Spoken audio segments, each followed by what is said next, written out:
Hey everyone, what's going on? It's Adam here. A really big question a lot of people had, especially coming out of the Direct, but even more now that it's released, is why did you make a Season 3? We have Inanimate Insanity 2, it still has a few episodes to go, so why go out of your way to make an Inanimate Insanity Season 3? Well, that's what we want to talk about in this video. I know you guys have a lot of questions, so I'm going to try to break down this video into a few key points here and address them one by one. So let's get to it.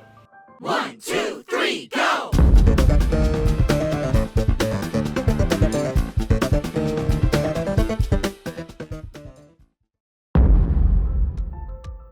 Yeah, so a really big part of what we want to do with Inanimate Insanity 3 is really take the series back to its original roots. Okay, so the first challenge will be to jump off this 60-foot cliff. Okay, so your first challenge will be to jump off this 60-foot cliff. When I created Season 1 back in 2011, it had a very different feel. I had very little animation experience. I didn't really know quite what I wanted to do, but what I knew I wanted was I wanted to have an episode come out every single month, no matter what.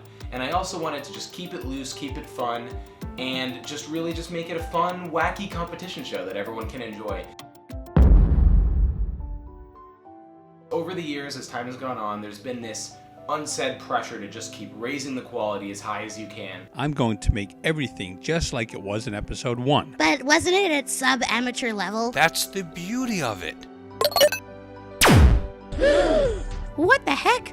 And while that has been amazing in terms of me learning all this information on animation and allowing such an amazing show to take place, it has definitely gotten away from the original intention behind the show. Getting you guys the content that you enjoy on a more regular basis. We've loved doing things like the Inanimate Insanity shorts that have been really cool, like Seize the Day, Waffling About. They've been great and we've loved doing them. We've tried a lot of different things. We've played Among Us, we've played Jackbox games, we've done a lot of different things, but ultimately what we found is you guys love the Survivor-style, total drama-esque competition show that Inanimate Insanity and a lot of other object shows are known for, and we want to deliver that on a more regular basis. Clearly changing that style mid-season in the middle of Season 2 just didn't feel right for a lot of reasons, and this is a new approach to the show. And I hope you guys just take it for what it is and enjoy it.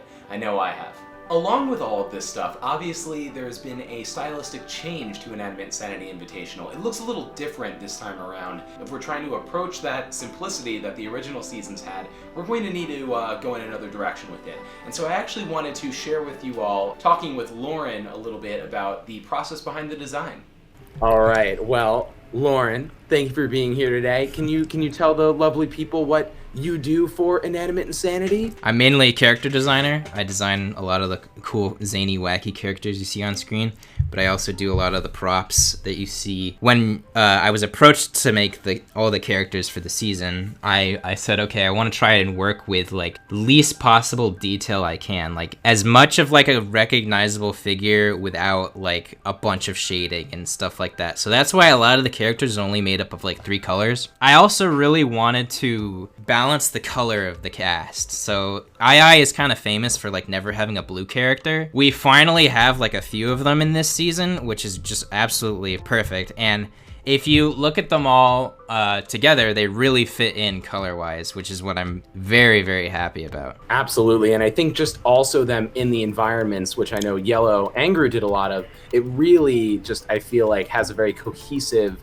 look to it, which maybe the earlier seasons had a little bit less of. Yeah, definitely. Wanted to make the style of the show kind of reflect the way I like hand draw assets. When I made all these characters, that's like what I would show them for poses. We really liked that, so I was like, I'll just make assets based around this, and that's why the eyes are kind of like smaller. Taylor made all the mouths. I didn't touch those, and I think he did a really good job on that. But I think it definitely encapsulates, especially those early sketches you sent through where you just kind of like scribble. Oh yeah, definitely. Those are very much just like cave drawing scribbles. But like it's a new season, like we gotta kind of mix it up a bit. So what's so funny is I'm with you in the same boat as like, oh well, why just do the same exact thing with Season 3 that you did? But I know so many people when like a reboot of a show comes out, they're like, oh, why did they change this? Yeah. That's a really good point, actually. And obviously with the sketches that I had put together at the very beginning, some characters obviously changed a little bit. Like Candle was in a jar. Yeah, Candle was in a jar. Thanks for having me on.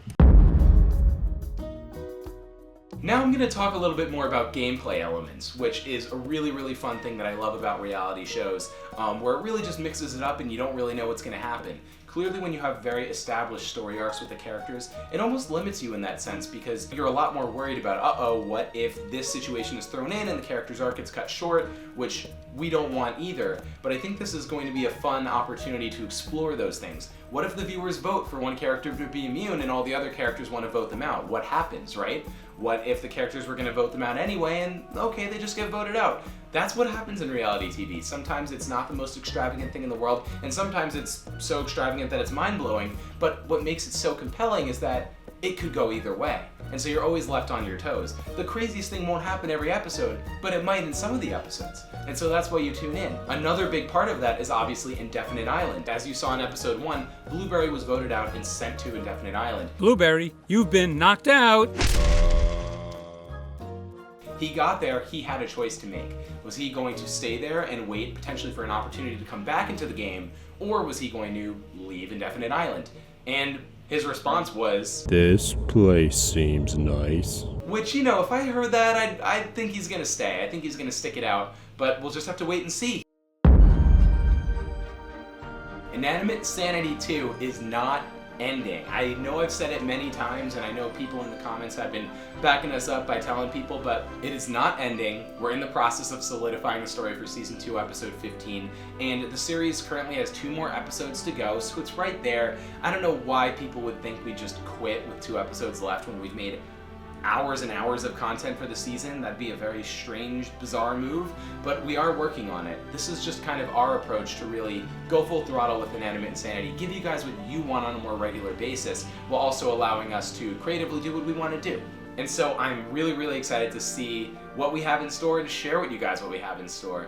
And I really, really appreciate you guys basically just sticking with us this whole time. It has been over an entire decade now that we've been doing this. I could not be more thankful for your support. Episode 2 is coming out soon, and we're so excited to share it. So thank you guys so much for watching. This is Adam signing out. Have a good one.